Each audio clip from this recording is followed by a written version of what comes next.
I'd love to just kind of hear more from both of you about the making of this film. It wasn't like carrying around a video camera with 60-minute tape. The shooting of this film was actually very interesting because at that time we were kind of on the forefront of what you could do with 16mm film and documentaries. I mean, this equipment that we used had recently been developed by Don Pennybaker, Ricky Leacock, and a kind of a mad technician whose name was Mitch Bogdanovich, who was able to do anything and everything with cameras and lenses.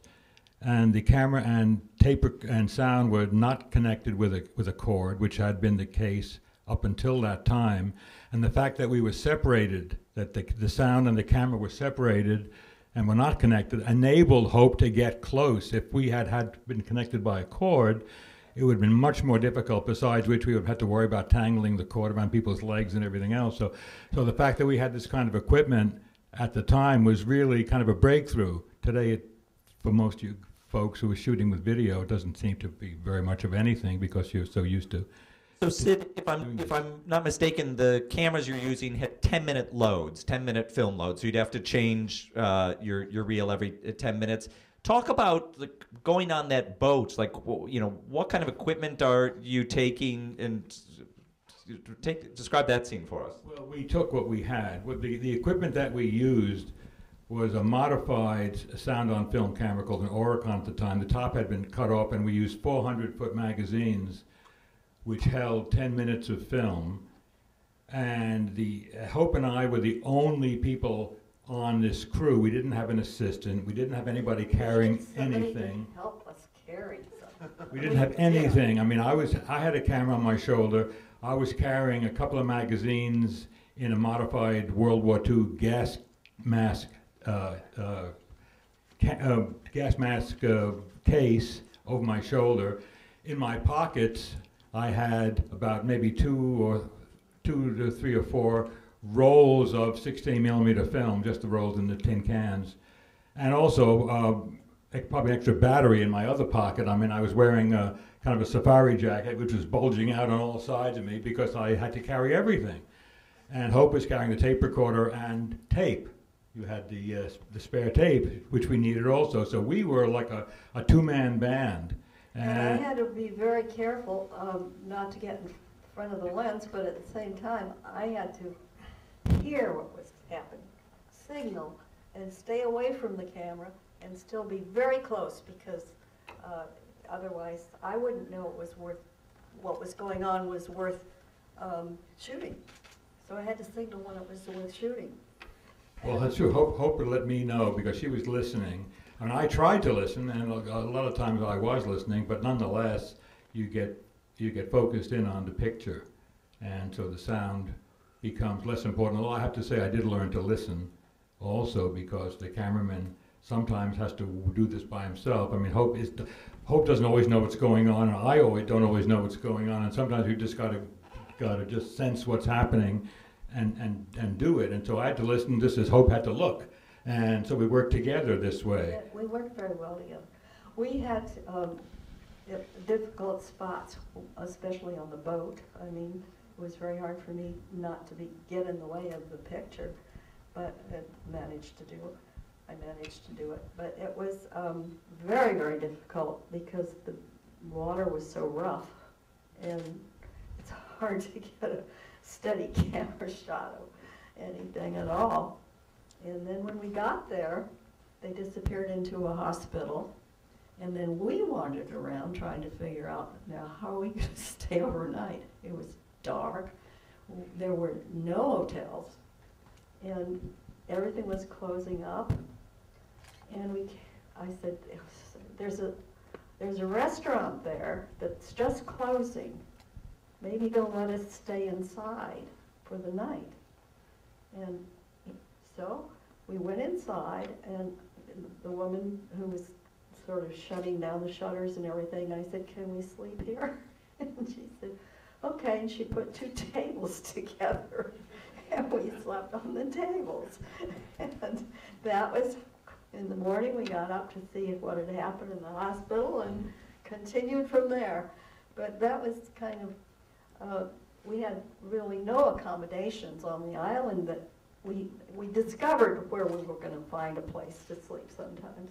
Hope, I think you've recently been in touch with Marjorie Benning. I have. Now, the story is, it came about because I thought we ought to do something on the Peace Corps. It was brand new. This is the first thing that was done on the Peace Corps. And it was new. And Marjorie had been out there. No, wait a minute. Rita had been out there. And was coming back, and that seemed like a good point because nobody, somebody was going to have some feeling about it, I thought, and that's what you need in a story.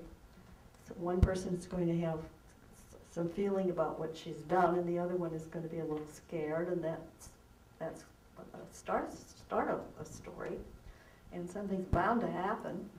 And when we went to film the beginning of the film, which was the schooling in Illinois, where they're learning their lessons, what happened was Kennedy died the day we were filming it. And I lost part of the crew. Everybody went to Washington, and I thought, maybe we should stop, or maybe we shouldn't, but I continued to shoot because the way we shot was if you had a subject who was just saying things to you, you could never ask them to say them again. We just would never do that. Everything is spontaneous in the way we worked. And so some of the people said we should stop and we should respect what's just happened and not shoot them studying and getting ready to pass their, and we didn't, because I couldn't see how we could have the film work if we said, now we're going to repeat it, and it'll be a little artificial, but we just have to have it look like you're in a school and so on. And I wouldn't do that. I refused to do it. And I think that there was some resentment for that. They thought that we weren't respecting what had happened. But that's just what happened to us. We were feeling just as bad as everybody else, but we couldn't see how we could stop. Let me ask you both, when you watch the film today, what are the memories you have of that period? What are the things that didn't make it into the film that stand out for you? Well, do you want to say something? Well, looking at it, I think pretty much a piece, almost everything that we shot got into the film. I don't think we shot any sequences or anything which did not get into the film. The memory, which is blowing the minds of the documentary filmmakers in the audience who shoot 100 hours now. We shot a lot, but there were not major sequences that didn't get in. I mean, we shot a lot, and that brings up something else. As you mentioned before, it was 10-minute rolls. I mean, you'd shoot 10 minutes and then put the camera down and have to put a new magazine on it and rethread it very carefully so you got the right size loops. Meanwhile, things were going on behind you, and you couldn't stop it and say, wait a minute, we're time for reloading, and the way they often do. We just had to keep going. Hold that blood bag right there. Well, don't joke, don't laugh. That kind of thing has happened, where people will tell you to just either stop or do it over. I didn't get that. Can you repeat that, please? This was not that kind of filmmaking. I mean, we literally were filming what was happening, and if it kept happening when the camera had to stop, it kept going on, and we just picked the camera up and went on from there. And it was tricky because, as I said, everything was 10 minutes. Now, as you mentioned, you put an hour, either a videotape roll or these days using memory cards on these video cameras. And you just go on. In fact, that's a problem for cameramen because at least when I was shooting this, every 10 minutes I could put the camera down and reload it.